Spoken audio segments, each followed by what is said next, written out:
Hairang Leirang channel na mayamgidamakta pujarakliba fungawari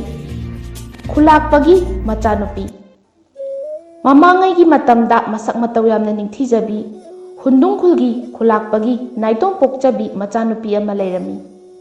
nupi asi nungti numit khudingi mama mapaga labukta chatlami nongmadi labukta matomta lakpa matamda ikhang khangaudana kurak ama pairaktuna mahaki khoidauda tonglami matam aduda mahak yamna waba phaurakpadagi mahaki khoidauda tongliba kurak adu lauthoknaba yam kanna hotnarabasu ngamlamde mikup kharagi matungda kurak adu paiduna chatkhirami numit kharani haukrabagi tungda mahak mirolaklami masi khanglakpada mahakna magi mama amadi mapabu asuki matik kirami aduna mahak mirole haibasi takthoktana tuminna laisilami masidagi nupi asi labukta laktuna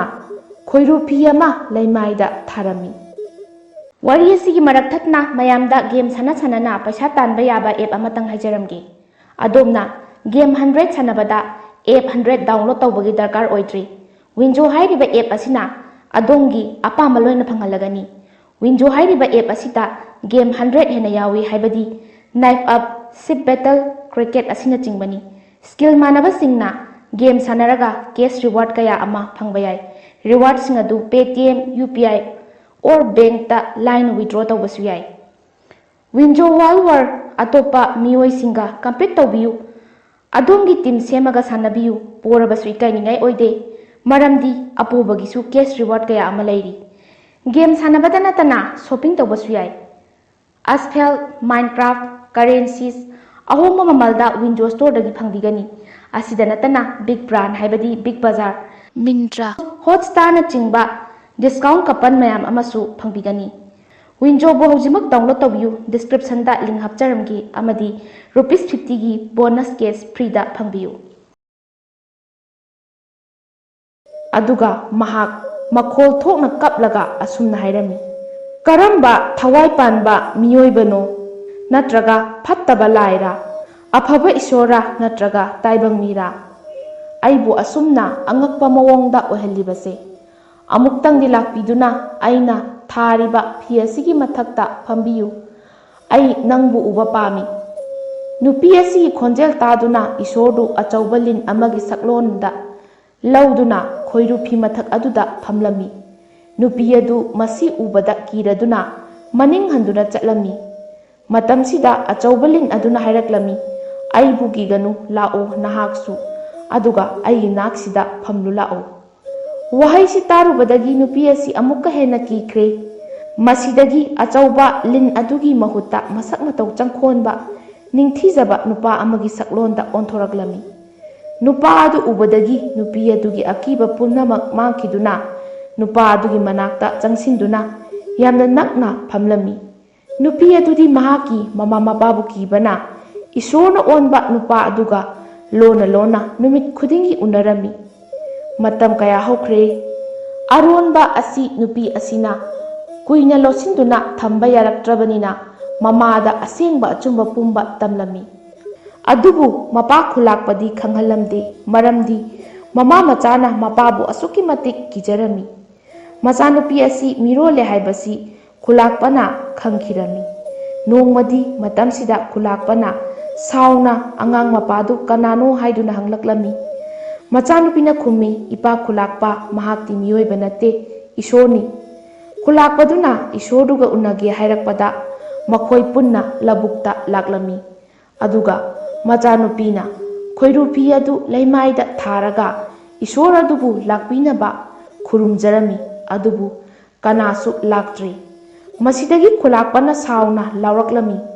nahakna aibu apangba sibani nupa adu yamna thuna purakadabani natrabadi nahak aina hayenggi numitta soidana hatlagani numidang dumadi nupi asi yamna nungaitana mathwai sokna kaplami aduga karigumba amata sadana tumthakirami adubu nupi asigi mamangda isoradu laktuna asumna hairami aina nahaki nanakta laktabagi maramdi ai kanagumba atopa taibang mi amatana aibu ukhiba pamde Nang mafam aduda adum lairabadi nahaki napa kulakpana nangbu soidana hatkragani aduna nang yum thadoktuna huimai khulda chatlo mafamduda ai nangbu ngaiduna leiri matamduda nupi adu mikap thoklaktuna mayum thadoklamlaga huimai khul tamna laklami nongalabada kulakpana machanupi adu chenkre mayum thadoktuna haiba khanglakpadagi mahaksu asuki matik sauna thiraklami machanupibu mapana thirakle khanglabada nupi adu asuki matik kirami mahak mapa udanabagi damak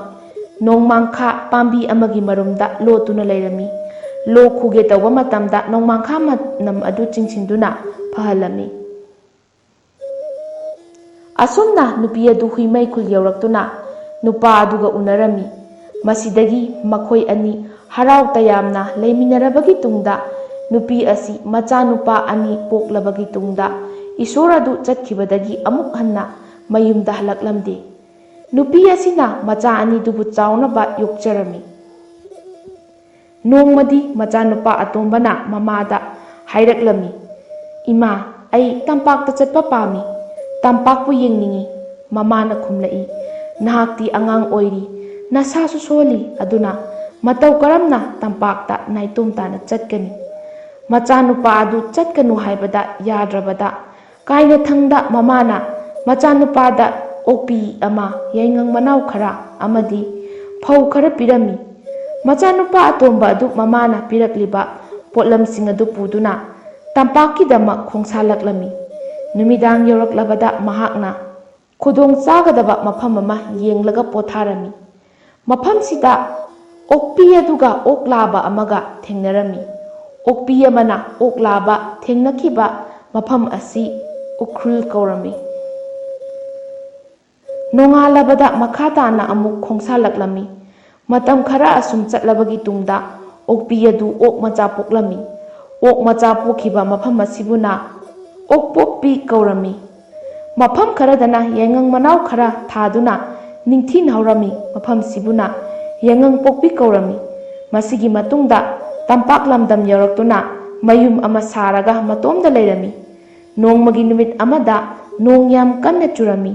kabui machin manau ama mahaki mayum asida yareki haina changlaklami machin manau du mahaki yumda leirami mahakna kabui leisabi adubu nungsiba phaurami mahakna kabui leisabi asibu luhonglage haina wareplami masigi tungda mahakna kabui leisabi aduga luhongle kabui nupa adusu mayumda matom tahankre nauna yumbalaba matay manau anidu thabakkan suduna tampak lamda leirami lam kaya amada mahi marong ningthina tharami nupa aduna mamana pirakpa phau khara dusu tharami matam kharagi tungda nupi adu macha nupa ama phangjarami nongma magi nupagi mama amadi mayambana makhoigi manakta laklami nupi dugi mabung dusu laktuna machan nupi bu unarami makhoi punna amata oina yanarami maduna angang asi furup anigi ina oirakpani aduna mitin haina kaurasi haiduna mitin haina kaurami hairang lairang channel na mayamgi damakta pujarakliba punga wari ngasigi oinadi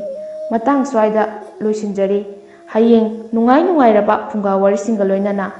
mayam pulap amuk thengnarasi okpi